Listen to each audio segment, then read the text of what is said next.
Bon, bonjour à toutes et à tous de manière universelle. Donc j'espère que tout le monde va bien. Alors j'ai écrit un petit texte rapidement pour les personnes qui se mettent à la lecture. Donc voilà, comme ça je vais partager quelque chose comme j'ai jamais vraiment écrit quelque chose sur la lecture. Donc qu'est-ce que lire exactement? Donc voilà, c'est déchiffrer des caractères, des lettres de manière logique normalement, selon le mode de compréhension, on va dire, et d'apprentissage. Alors, j'ai fait un texte le plus simple possible. Je vais parler un peu de Balzac, donc voilà. Enfin, j'ai mêlé, on va dire, pas tout ce que je connais un petit peu de la lecture, hein, heureusement, non. Juste une partie pour ceux qui s'intéressent à le fait de lire. Donc voilà, qu'est-ce que lire exactement. Donc j'ai tout enlevé, voilà, il n'y a plus rien. Donc voilà. J'ai fait le ménage un petit peu, donc ça fait du bien. Mais j'ai rangé de toute façon de manière à garder ce que je fais, hein, bien sûr. Ce que je fais, je le garde, donc voilà. Alors, c'est tout. Je vais donner la définition de lire. Qu'est-ce que lire exactement? Donc voilà. Alors, au, dé- au départ, je voulais parler de la méchanceté.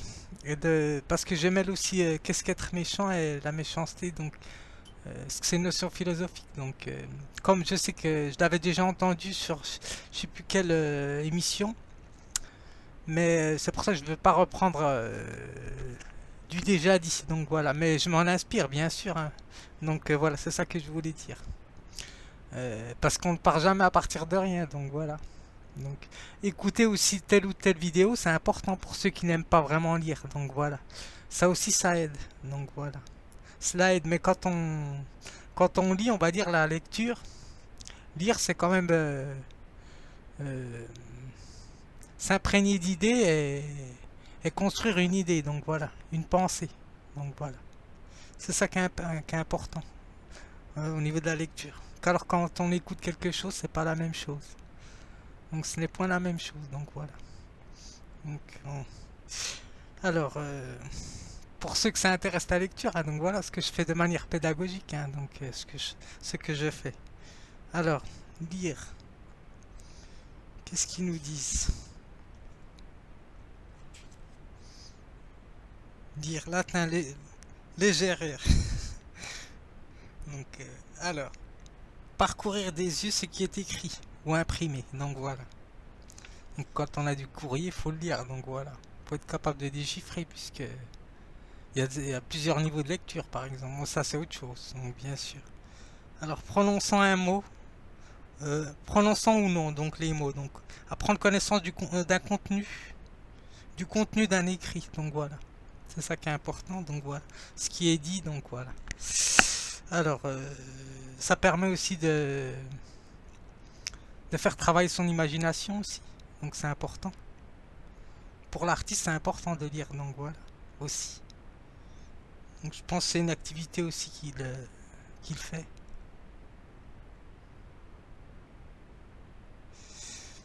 Donc voilà, je laisse ça là.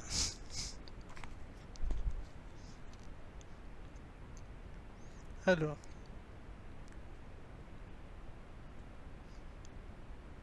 lire. Alors, identifier par la vue. Je rigole tout seul. Identifier par la vue des caractères écrits ou imprimés. Des lettres, l'assemblage qu'elles forment en faisant lien entre ce qui est écrit, la parole et le sens. Donc voilà, c'est important. Donc voilà. Alors, ce qu'ils nous disent, c'est important, c'est que lire les caractères hébreux aussi, bien sûr, et arabes aussi. Donc, c'est important. Tout a un langage, donc c'est important de le comprendre. Donc, alors, prendre connaissance d'un texte en parcourant des yeux ce qui est écrit. Donc voilà. Donc, parce qu'en général, l'artiste, soit il va montrer son côté plus imaginatif, je pense, que son côté expérimental. Et vice-versa, ça peut être les deux ou entremêlés. Donc voilà. Ça dépend des écrivains. Donc, voilà. Mais en général, ils s'inspirent de faits réels ou de choses qu'ils ont vécues. Donc tout en mêlant l'imagination. Là, je parle de Balzac, bien sûr. Comme j'ai lu un petit peu du Balzac, j'ai pas tout lu hein, de Balzac, bien sûr.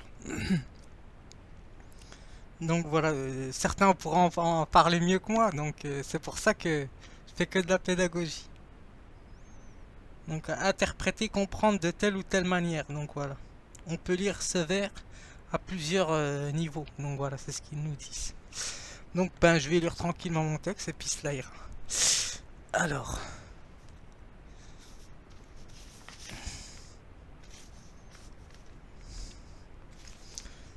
Alors, écrit à partir d'inspiration d'un livre, donc voilà. Mais je vais pas vous montrer le livre, comme ça vous n'aurez pas de d'influence. Donc voilà. Donc cela sera à vous de trouver tel ou tel livre qui vous inspire ou si vous flashez, en général on flash sur tel ou tel livre. Donc voilà. Ça peut être la couverture aussi. Donc la couverture c'est important bien sûr. Donc voilà pour ceux qui s'adonnent à la lecture.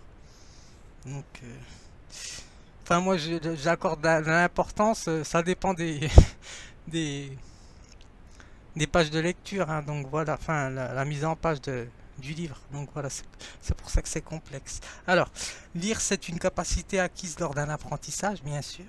Comme quoi c'est important à l'école, donc voilà. Parce que j'ai fait une vidéo sur l'école, je disais que ça servait pas à grand chose, donc voilà, mais ça sert quand même, donc faut avoir les bases, sinon c'est difficile. Sinon, il faut faire tout un travail pour rattraper tout cela après.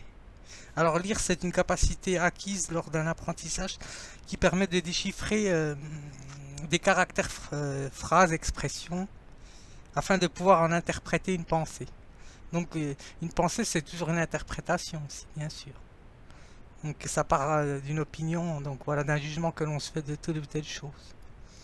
Donc pour pouvoir construire une pensée réflexive par la suite, ça c'est autre chose, c'est un autre niveau. C'est pour ça qu'il faut il faut acquérir plusieurs niveaux de lecture, je pense. Alors, je m'arrête là. Alors, un artiste en général s'inspire de faits réels, mêlant imagination, intrigue et imagination. J'ai écrit deux fois imagination, donc voilà. De faits réels mêlant intrigue, imagination, intrigue, donc voilà. Je vais parler ça. Cette utilisation a pour résolution en partie ou entièrement la situation d'un événement dont il aura su tirer le bénéfice lors ou pendant son observation. Donc voilà. Alors chez Balzac par exemple, c'est le cas d'y prêter attention en particulier. Il nous fait découvrir à travers ses personnages le ton, l'humeur par exemple, les sarcasmes et l'humour qui se cachent sur les expressions qui peuvent refléter les caractères. Donc voilà, des personnages qu'il met en action. Donc voilà. Alors descriptif des visages, les comportements, le port des vêtements. Donc, alors cependant, peut-on dire ou affirmer que la méchanceté est attribuée à tel personnage? Donc, on va dire cette idée m'est venue, parce que c'est une idée maintenant, cette idée m'est venue en fonction de mes lectures, parce qu'il faut relire et relire un livre en général, pour pouvoir construire une pensée. Donc, alors, c'est alors qu'il nous invite à réfléchir sur la notion de méchanceté, ainsi que celle d'être méchant ou méchante, hein, donc j'ai mis un E parce que il faut une égalité. Donc, alors, d'une qui a plus tendance à être portée à vouloir le mal, dite méchanceté. Donc voilà.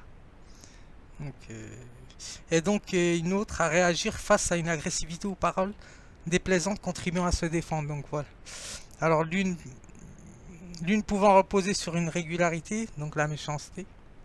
Donc c'est quelque chose de continuel, donc voilà, de porter à faire le mal. Donc voilà, c'est quelque chose de régulier puisque ça peut être une sorte de passion. Donc voilà, si je reviens sur les passions, le concept de passion. C'est une mauvaise passion, comme dirait Spinoza ou Deleuze, ce qu'il nous disait. Ça peut être une mauvaise passion, donc voilà. Alors, face à une agressivité ou parole déplaisante, donc contribuant à se défendre. Donc voilà. Alors c'est pas parce que vous donnez telle ou telle injure. La colère, ça c'est autre chose. Si vous vous mettez en colère par exemple par une situation désagréable, ça remet tout en contexte la méchanceté. Enfin, le fait d'être méchant plutôt. La méchanceté c'est autre chose, c'est quelque chose de régulier.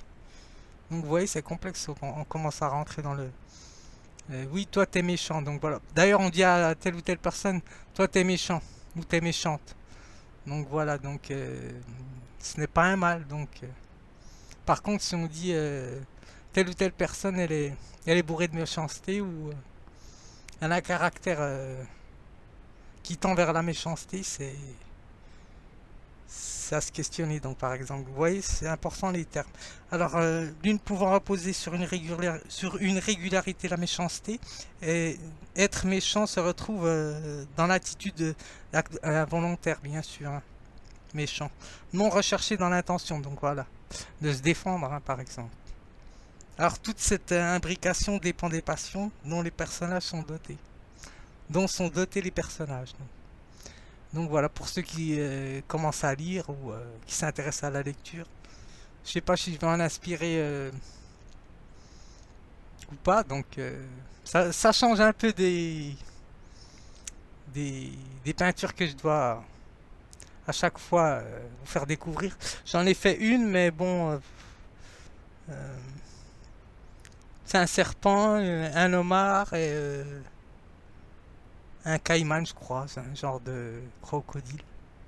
Donc voilà, j'ai fait que cela, c'est tout. Donc j'ai ôté, donc je pense que je ferai quelque chose, je verrai par la suite. Donc voilà, j'espère que ça vous aura plu et puis bon après-midi à vous parce qu'il fait beau encore. Donc.